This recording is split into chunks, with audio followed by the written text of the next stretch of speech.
It's a very sad day, and glad we paid our respects. It's it's a tough situation. Great people, great parents, wives, family, and a beautiful ceremony. I guess you got to see that, at least part. Any questions? President Trump, did what you just witnessed make you think differently about going ahead with this war or even putting troops on the ground in the Middle East? We're winning the war by a lot. We've decimated their whole evil empire. It'll continue, I'm sure, for a little while.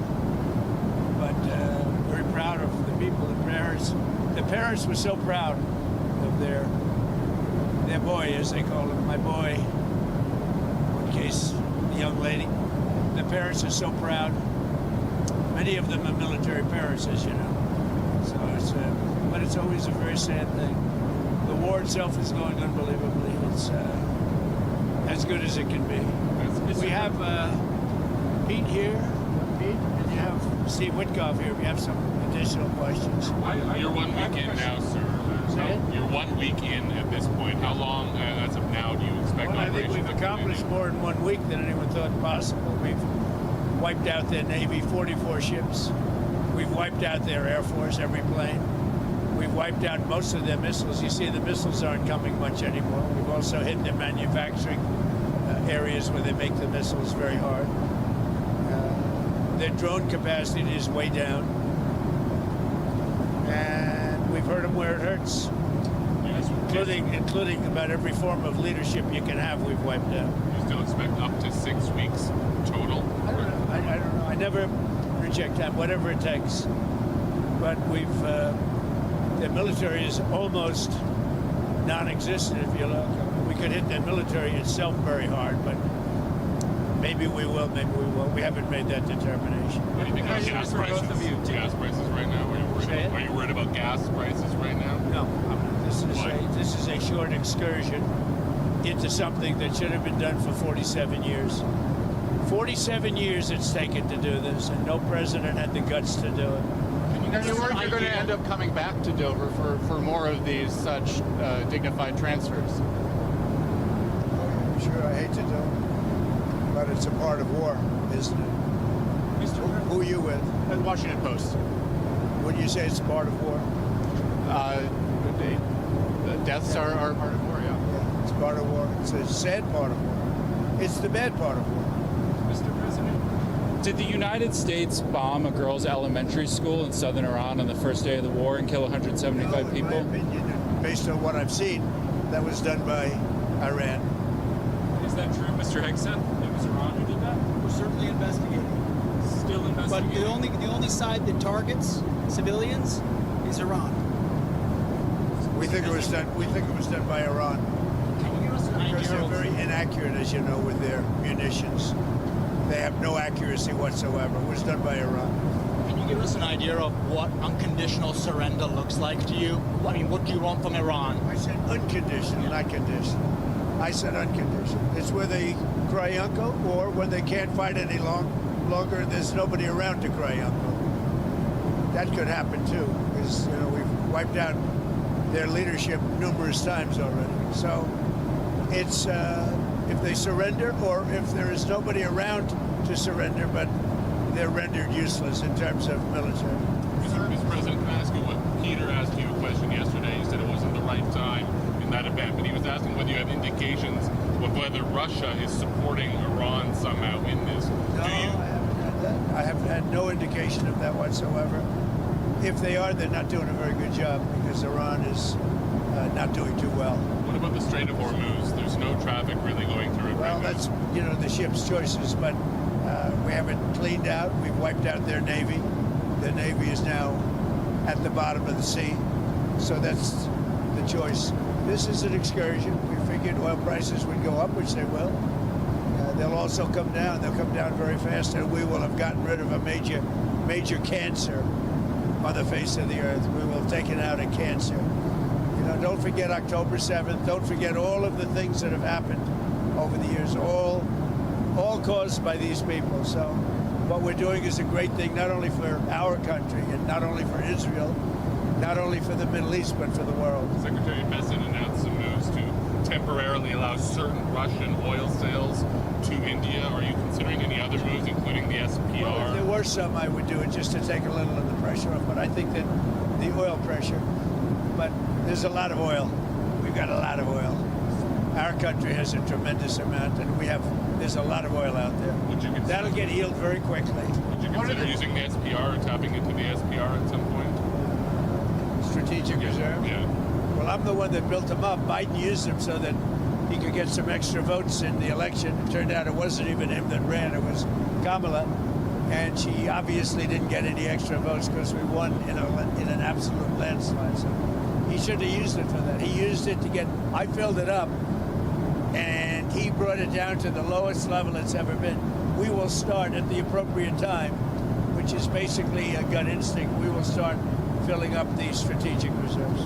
What are the circumstances where you'd send in ground troops? How are you thinking about that? I don't even want to talk about it now. I mean, I don't think it's an appropriate question. You know, I'm not going to answer it. Could there be? Possibly, for very good reason. Have to be very good reason. And I would say if we ever did that, they would be so decimated that they wouldn't be able to fight at the ground level. Are you thinking about the oil facility there? There's an oil facility kind of on the coast of Iran that could be secured by ground troops. There's been some speculation that could be a target. Well, I don't know what the speculation is, but I certainly wouldn't be able to tell you that. I'd be in trouble with myself if I told you that. Mr. President, don't you need ground troops to secure the enriched uranium at the nuclear sites? We're going to find out about that. We haven't talked about it, but it was a total obliteration. They haven't been able to get to it. And at some point, maybe we will. You know, that would be a great thing, but right now we're just decimating them. But we haven't gone after it, but you know, something we could do later on. We wouldn't do it now. Maybe we'd do it later. You said you want to be involved in the selection of the next leader of Iran. Can you talk to me? Well, because I don't want to just come back every 10 years, and mostly you'll have presidents, that won't do that because they don't get it. But we don't want to come back every 5 years or every 10 years and do this. So we want to pick a president that's not going to be leading their country into a war. Do you have any questions for Pete or Steve? Come on up. Mr. Wickoff? Steve, come on up. Mr. Wickoff, is there still space to do a deal with whatever is left of the Iranian government? I think there is. I think that's going to be up to the president. That's what I think. But they didn't seem to be very amenable in those first set of negotiations. You heard what I said. They said we have the inalienable right to enrich. They bragged about having 60% enriched fuel, enough for 11 bombs. And they told me and Jared, we're not going to give you diplomatically what you couldn't take militarily. So, you know, I think they're going to need a change of attitude. What sort of thing do you want to see in a deal? I mean, do you think you have maximum negotiating leverage at this point? I think the president has proved that we have. Iran today accused the U.S. of A lot of negotiating leverage, maybe maximum, but we're not looking to settle. They'd like to settle. We're not looking to settle. Iran accused the British government has now offered use of the British government has offered use of some bases now, and you had previously said you were very disappointed in them. The 2 aircraft carriers. I mean, about British bases, they said. See my response that I just put out? I just put out a response. Give me the offer to send 2 aircraft carriers. Maybe, but they're not sure. I just put out a response to them. I said, we don't need them. It's not the right time. It would have been nice to have had them 2 weeks ago, but the response I put out, I think, says it very well for you. Iran today accused the U.S. of hitting a desalination plant in Iran, and they said that might open the door to other strikes on infrastructure, non-military. Allow us to also open the door to other strikes against them. Look, Can you respond to that allegation? Did the U.S. hit the desalination? They are among the most evil people ever on earth. They cut babies' heads off. They chop women in half. What they did, take a look at October 7th. Take a look at what they've done over the last 47 years. So I know nothing about a desalination plant other than to say If they're complaining about a desalinization plant, we complain about the fact that they shouldn't be chopping babies' heads off, okay? Mr. Wikoff, have you communicated to the Russians not to send targeting information and other assistance to the Iranians? Strongly said that. And do you believe that they are? I hope they're not. Do you see any evidence? We don't know, but it's not doing very well. If they are, it's not helping much. If you take a look at what's happened to Iran in the last week, if they're getting information, it's not helping them much. What would it mean to you if they were? I mean, even if it's not helping the Iranians particularly much, it's still involving themselves in a conflict that they're not directly. They'd say we do it against them, wouldn't they? Huh? Wouldn't they say that? We do it against them? I don't know. Look, they can give all the information that they want, but the people they're sending it to are overwhelmed.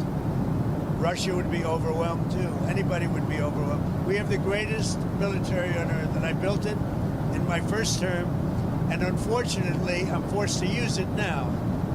But when you look at what we did with Venezuela, when you look at what we did with the B-2 bombers, that was a very big moment because Iran was going to have a nuclear weapon within 2 or 3 weeks, and that stopped it, and it stopped it cold. And you ask about maybe going back and getting that, something could happen at the right time. Is Iran running out of missiles and drones, or do you expect those counterattacks to continue with that? Not only that, manufacturing capability also. We've hit the manufacturing very hard. They're at about 9% of what they sent out in the first 2 days, and we think that's because they don't have that much. We've knocked out about 70% of the launchers. The launchers are a big deal. Very hard to get, very expensive. I want to talk about leverage. With every passing day, we have more and more leverage because we have more and more capabilities. We're hitting them harder and harder, and they have less of an ability to defend themselves. So we're pressing the offensive every single day, creating all the leverage the president needs for the outcome he wants. So it sounds like you think they're running out of water, both of the drones and the missiles. When you look, they're sending in much less drones. They're being decimated now. At some point, I don't think there'll be anybody left maybe to say we surrender, but they're being decimated. And when you look also, all of a sudden they apologized to the Middle Eastern states that they shot at them. I was very surprised to see they did that, but you mark that down as a victory for us and for the Middle Eastern states who are really friends of ours. But I guess they're not going to be shooting at them anymore. They apologized, and we'll see what happens. But that's a big loss. That's a surrender right there. I called it a surrender today. When they apologized and said they're not shooting at them anymore, that's really a surrender to those states and to us. Okay, anything else? Some Iranians are concerned that the Kurds will carve out kind of an autonomous region as they did in Syria and Iraq. We're not looking to the Kurds going in. We're very friendly with the Kurds, as you know, but we don't want to make the war any more complex than it already is. No. You've ruled that out? We don't want, I have ruled it out. I don't want the Kurds going in. I don't want to see the Kurds get hurt, get killed. We've had a good relation. They're willing to go in, but I've told them I don't want them to go in. Do you think the map of Iran will look the same? The war is complicated enough without getting the Kurds involved. And do you think the map of Iran looks the same after this is all done? That I can't tell you. Probably not. Do you know if any shipping companies have taken the U.S. up on its offer of insurance to go through the Strait of Hormuz? No, we have it set up. We have a great insurance and reinsurance system, but I don't. Sorry, when you talk about... When this ends, we're going to have a much safer world, you know that. So, this is a minor excursion, but when this ends, we're going to have a much safer world, and we will have gotten rid of a lot of sick and demented people, the leadership. So we got rid of the one leadership, then we got rid of the second level of leadership. Now they're on their third or fourth level of leadership. And they have leaders right now that nobody even knows who they are. Thank you very much, everybody. Thank you.